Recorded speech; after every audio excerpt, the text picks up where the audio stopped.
Hey guys, so I'm here to show you how I made my healthy homemade crackers. This is so yum yum yum. Okay, so I use almond flour, just three ingredients. Two or three ingredients, let me just say three ingredients, right? I use almond flour, I use one egg, and I use a pinch of salt. So these are the three main ingredients, right? Now every other ingredient is optional, like the black pepper, oregano. Okay, I'm going to measure my cup of flour. Here I'll be using 2 cups of almond flour. Yes, you can use coconut flour. Someone asked me, I've done this before a long time, and someone inboxed me and asked if they can use coconut flour. Yes, I have tried coconut flour. It came out well as well, but I prefer using almond flour. All right, you can use coconut flour. All right, so now I have put in my one egg, and I'm going to add in my other spice.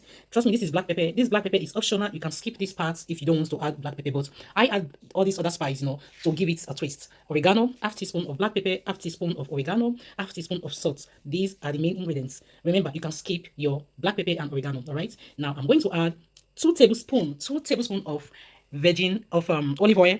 Any kind of oil, you can use any good healthy oil of your choice. You can use coconut oil as well. Any oil of your choice, you can use them. So I had just 2 tablespoons. I'm going to give this a good mix. Our what we are looking for is some crust, So when you have that crust, then you're ready to add in your water. So here I am. This is my crust, and now I'm going to add 2 tablespoons of water, and I'm going to use my own hands to mix this together because I want to achieve a very soft, moist, and good dough. Because that is how you're going to know if your crackers is going to come out well. All right. And now when you're mixing this dough, you feel that your dough is still too strong. Put in another 1 tablespoon of water and mix it, and you are good to go. All right. Now I am lining my parchment paper, which is my baking paper, on my oven tray or my baking tray, on the table first, and I'm just going to use my hand to slightly spread that dough so it will be easy for me to use my rolling pin.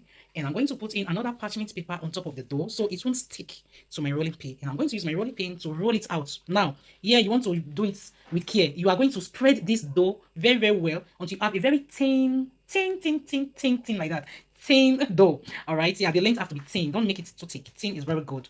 Now, at this part, I was supposed to use the fork to put in the hole here, but I forgot, and I just went ahead to cut the dough. So now, if you have a pizza cutter, you can start cutting the dough after you have used your fork to choke in some holes. All right, be careful. You want to calculate. You want to think how big you want your crackers, how small you want your crackers, or if you want a medium size. And me, I wanted a medium size. I don't want it to be too small or too big. I just want a medium size, and voila, that is what I did. All right, and now I'm going to cut it again after I've cut them straight. I'm going to cut them to become, just like this, like small box thing, like cracker shape. All right, small, just like that. All right, and now when I finished cutting this, I was almost going to put this in the oven, and then boom, I remember that I have not put the O's, and I came back and again I started putting the O. So that was my mistake. So pardon my mistake. Please don't do this mistake in order not to spoil your work. You see, I almost spoiled this beautiful work, but thank God it also came out well. Did you see? So please, you're supposed to put these O's before you cut with your pizza cutter. All right, remember, please don't do this mistake. So now after cutting, what next? Put it in your oven. You have to allow it to bake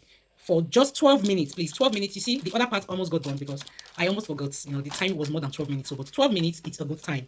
Then, just imagine, this crackers, it's so yum. It's so yummy, this crackers. It's so crunchy. Oh my God. It's so crunchy, yeah. All right, so now I'm trying to break them up just the way I cut them, you see. So I think I love the shape. I love the size. They're not too big, they're not too small. It's a perfect size. It's a perfect size. I love it. It's okay. So next time I'm going to watch out for the time. All right. I was supposed to fix the time. The time was supposed to work for itself, but I didn't do that. So please try to do that so you won't burn your crackers. Although it was yummy though. Those burnt parts is yummy. All right, so now this is my crackers, and so I said my dessert is ready. Sometimes I take a dessert, sometimes sorry, not dessert, snack. Sometimes snacking, it's always something else, and but when I have this, I'm good to go. I love it because you can eat it with anything. You can eat it with cream cheese, you can eat it with mayonnaise, you can just even eat it like that or take some juice. And now I am going to eat my with some mayonnaise. This mayonnaise, I love this particular one because it's been mixed with what? Tono. Did you see? This is mayo and tono mixed together already mixed together. It's yummy. And arranging my crackers, I am ready to dive into my snack. Guys, come and join me for this yummy snack. It was so delicious. Try it. Your children will love it. You can give this to your kids to go to school. Bye.